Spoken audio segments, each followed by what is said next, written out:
আমরা আমাদের কম্পিউটারে সাধারণত একটি অ্যান্টিভাইরাস সেটআপ দিয়ে রাখি। আপনি যদি কোনো ফাইল অনলাইন থেকে ডাউনলোড করেন তাহলে আপনি কিন্তু আপনার সেই ফাইলটিকে আপনার কম্পিউটার অ্যান্টিভাইরাস দিয়ে শুধুমাত্র চেক করতে পারছেন ফাইলটিতে ভাইরাস আছে কি নেই। আমি আজকে এমন একটি উপায় দেখাবো যে উপায়ে আপনি 64টি অ্যান্টিভাইরাস দিয়ে আপনি আপনার ডাউনলোডেড ফাইলটিকে চেক করতে পারবেন। অনেক সময় দেখা যাচ্ছে আপনার কম্পিউটারে ভাইরাস ধরা পড়ছে না, কিন্তু একই ফাইল আপনি আপনার বন্ধুর কম্পিউটারে নিয়ে গেলেন, সেখানে সেই ফাইলটিতে ভাইরাস ধরা পড়ছে, কারণ আপনার বন্ধু আর আপনি একই অ্যান্টিভাইরাস ইউজ করেন না। আমি একটি ফাইল ডেস্কটপে ডাউনলোড করে রেখেছি। আমরা এখন এই ফাইলটিকে ভেরিফাই করে দেখব যে এখানে ভাইরাস আছে কি নেই।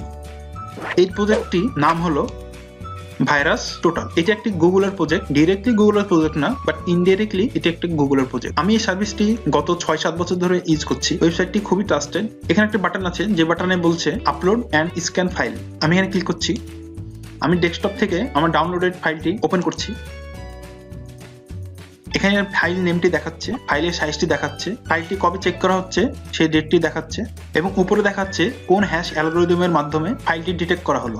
নিচের ডিটেকশনের আন্ডারে একটি লিস্ট দেওয়া আছে। এই লিস্টটিতে দেখতে পাবেন আমরা যে সকল টপ অ্যান্টিভাইরাস আমাদের পিসিতে ইউজ করি সেই অ্যান্টিভাইরাস গুলো সব লিস্ট আছে। এখানে অ্যাভাস্ট, এভিজি, BitDefender, এভাবে 64টি অ্যান্টিভাইরাস আছে, যার মধ্যে 63টি এই ফাইলটিকে রেটিং দিয়েছে পজিটিভ এবং একটি দিয়েছে যেটার নাম বাইদু, সেটা বলছে যে এটার ভিতরে ট্রোজান ভাইরাস থাকতে পারে। তবে এখান থেকে আমরা একটা আইডিয়া গ্রহণ করতে পারছি 64টি অ্যান্টিভাইরাসের মধ্যে যেহেতু 63টি অ্যান্টিভাইরাসই বলছে ফাইলটি সেফ এবং ক্লিন, সেহেতু এই ফাইলটি আমাদের জন্য ক্ষতিকারক হবে না।